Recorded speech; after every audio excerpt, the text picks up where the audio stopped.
Εδώ είναι το πιο εντυπωσιακό σημείο του Τα Προμ, το πιο χαρακτηριστικό και το πιο αντιπροσωπευτικό του εναγκαλισμού των ριζών και κλαδιών των τροπικών δέντρων. Κατά πάσα πιθανότητα είναι φύκη, με τα μνημεία εδώ του Άγκορ Βάτ και όλου του συμπλέγματος.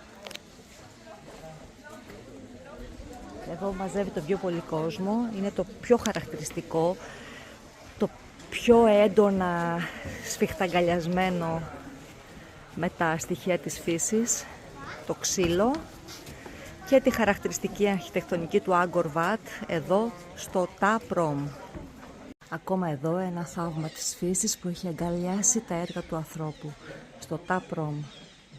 Είναι ένα μοναδικό σημείο, ένα πολύ ιδιαίτερο πέρασμα εδώ.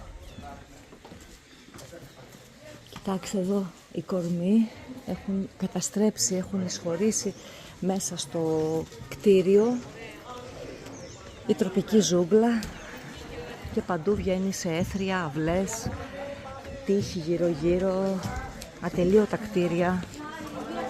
Η ίδια αρχιτεκτονική, αυτά τα pranks, αυτή η πύργη.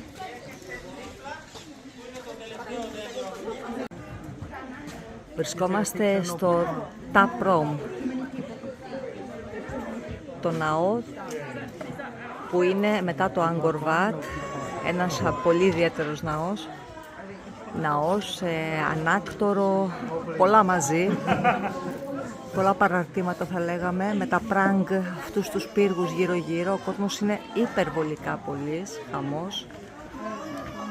Και εδώ πέρα το αξιοθέατο δεν είναι μόνο το μνημείο, είναι πώς η φύση έχει εμπλακεί με τα μνημεία, έχει πλεχτεί, έχει δημιουργήσει τις ρίζες και τα κλαδιά και τα φυλλώματα και σε ένα πάντρεμα αναπάντεχο, ένα πάντρεμα το οποίο είναι μοναδικό στον κόσμο.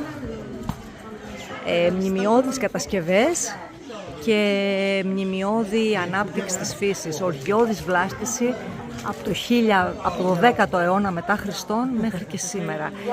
Η τροπική ζούγκλα, το εξωτικό κλίμα, οι πολλές βροχές δημιούργησαν αυτά τα δάση βροχής όπου αγκάλιασαν αυτά τα μνημεία της τέχνης, τα περίτεχνα μνημεία, τα οποία δεν τα χορταίνεις, πρέπει να κάτσεις εδώ μερικά 24 ώρα, το οποίο δεν γίνεται.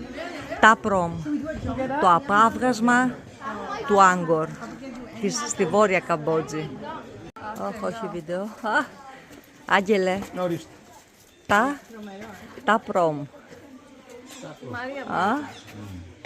Άλλο πάλι εδώ.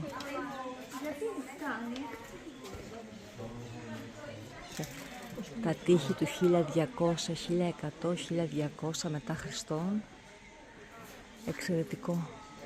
Ατμοσφαιρικό μέσα στη ζούγκλα, στη Βόρεια Καμπότζη.